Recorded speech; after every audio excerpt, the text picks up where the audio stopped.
Welcome back into First Take. The Eagles improved to 3-0 after rallying from a 26-7 deficit in the second half to defeat the Rams. Earlier this morning on Unsportsmanlike, Chris Canty said that the Eagles are on a tier all on their own. I looked at that game yesterday, and I thought to myself, clearly the Philadelphia Eagles are a cut above everybody else in the conference. Why can't this team be the second team in the last quarter century to go back-to-back and win a championship again? Peter Schrager back with us this morning. Cam, I'll start with you. Are the Eagles on a tier all on their own in the NFC? No, but because are they the best team in the NFC? Yes, but a cut above, a blocked field goal to score. And I'm not gonna downplay, but I'm gonna be realistic. Who was expecting that type of outcome? And it was definitely jaw-dropping. But when you have teams like the Detroit Lions, when you have teams like Green Bay Packers, when you have teams like Tampa Bay, obviously when you have teams like the Los Angeles Rams, these teams can generate offense, and that's going to be the nemesis that will be able to compete with teams like, or the team like Philadelphia Eagles. Am I going to snip their wings? Absolutely not, because they are a team that can find different ways to win football games, and you need that type of genetic to be able to, really have a deep playoff push, and that's what we've been able to see. Peter, do you think this Eagles team is on a playing field all on their own in the NFC? Well, they've won 13 straight games. They haven't lost since September of last year. And when you look at the Rams yesterday, I think the Rams, everyone was picking the Rams. This is the Rams game to win. They're up 3 scores. They stopped Saquon. They dominated the run game, and they still lost because Jalen Hurts outplayed Matthew Stafford. I do think the Eagles deserve their flowers and are on a tier above the rest of the conference right now. But Cam did mention one team that has had the Eagles number in recent years, and it's a bit of a surprise. The last 2 times the Buccaneers have played the Eagles, the Buccaneers have won. They beat them in a playoff game, and then last year in September, they absolutely blew them out on a Monday Night Football game. I look at Tampa Bay, who's all banged up right now, and has guys playing, practice squad guys playing offensive line, and have beat not exactly world beaters to get to 3-0. And yet, when they go face-to-face against the Eagles, all of those guys know, hey, we're not scared of them. There's not going to be some weird block kick. We're not going to be the ones who are going to be bullied around. Buccaneers, if you have a mental edge on anybody, the Buccaneers might have it over the Eagles because they've gotten their number the last 2 times. I know a lot has changed in between the last 2 times they've played, and now, that said, if I'm the Packers, I got blown out by the Eagles in a playoff game last year. If I'm the Rams, I've lost the last 3 times I've played the Eagles on an equal playing field. So the one team I would even put in the conversation is the Buccaneers because of those guys and those veterans who have already beaten that Eagles team the last 2 times they played. Hey guys, obviously it's a wait and see attitude because I got the Baltimore Ravens winning the Super Bowl this year. I got Lamar Jackson capturing his first Super Bowl championship and a Super Bowl MVP. The likelihood is that it'll be against the Eagles. But in the same breath, we can't summarily dismiss the Detroit Lions, even though they've, got 7 coaches that, departed, and 2 of them was your coordinators offensively and defensively, and Ben Johnson and Aaron Glenn, because they got head coaching jobs. We've got a team like the Los Angeles Rams with Sean McVay and Matthew Stafford with Puka Nacua, who can deliver the goods. We've got Baker Mayfield, assuming he's healthy, assuming Evans and Godwin and Ibuka are healthy. They can certainly make some noise. We can't summarily dismiss that. We get all of that.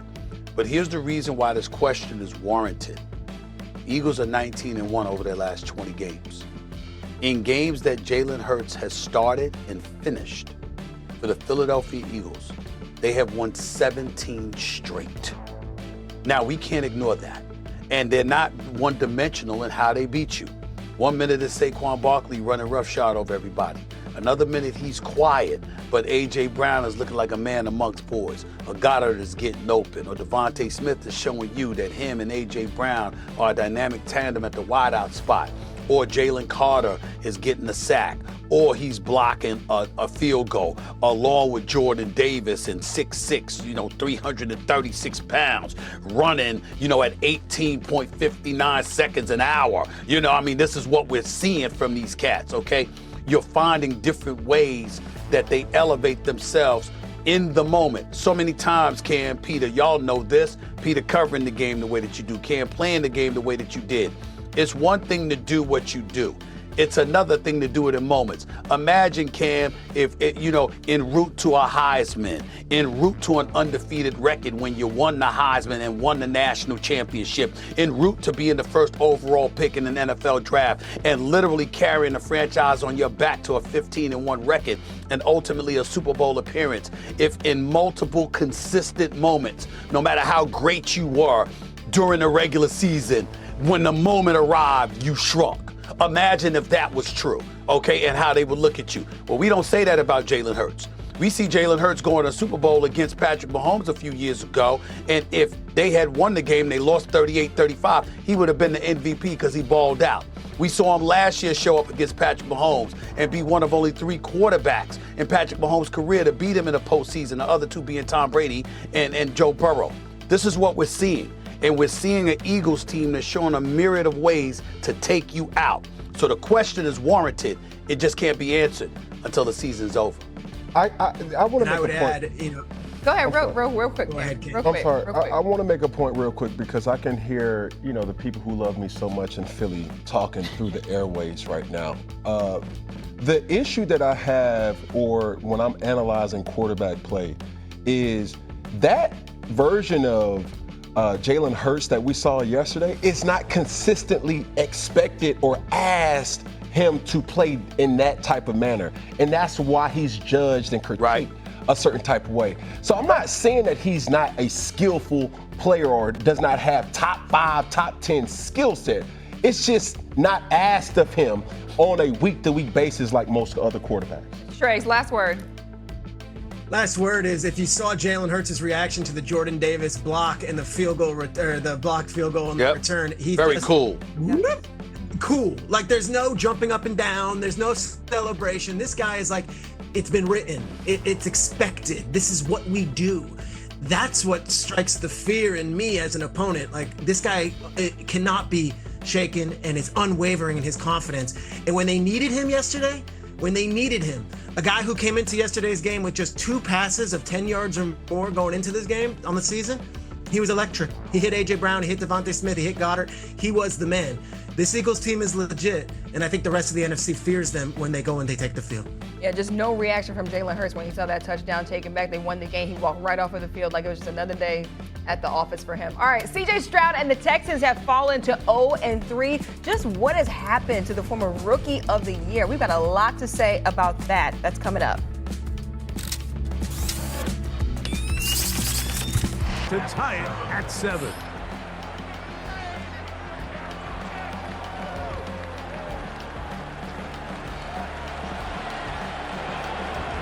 Each team one possession, each team a score. 7-7 as they kick it off.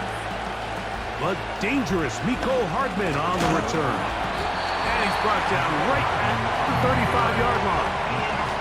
The Chiefs offense ready to see the football for the second time. We'll try to break out of this deadlock. We are all even at 7 as they start this drive, 1st and 10.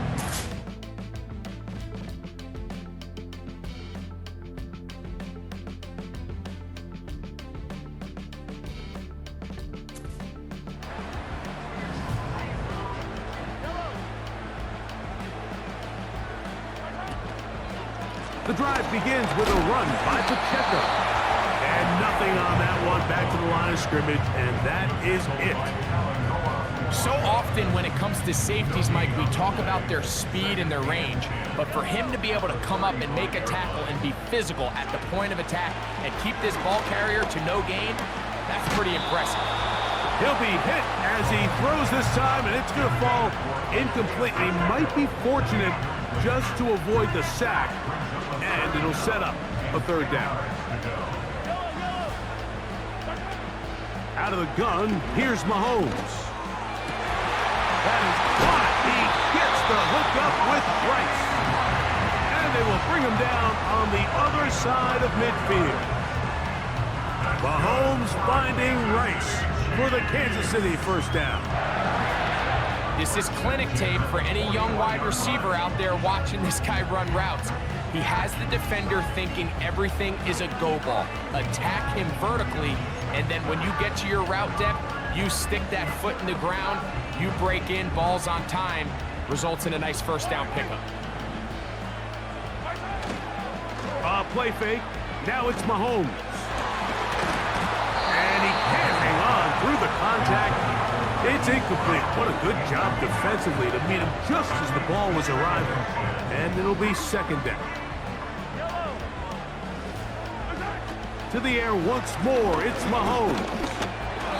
Work in the middle of the field, but that is incomplete. He decides to go with this safe throw and throws it well short of the sticks. And at this level, Mike, you just can't miss layups like that.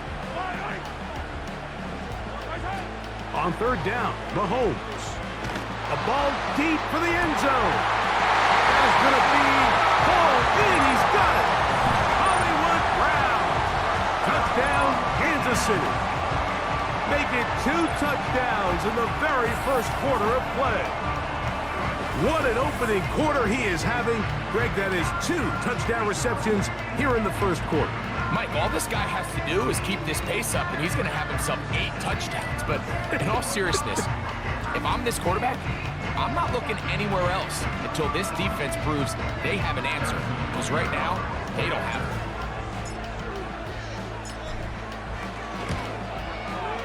Butker's extra point is good. And the Chiefs will move out to a 14-7 lead.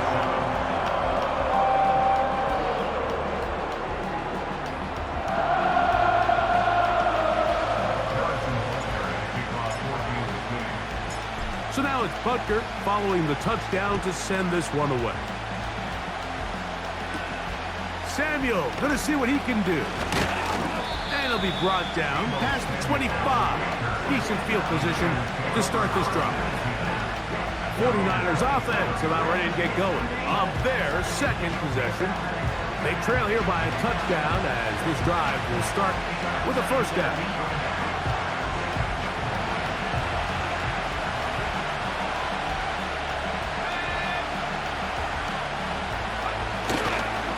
The NFL's leading rusher a season ago, Christian McCaffrey. He'll move it ahead for about 3 yards. Nick Bolton, the linebacker, there for the stop. 2nd and 7.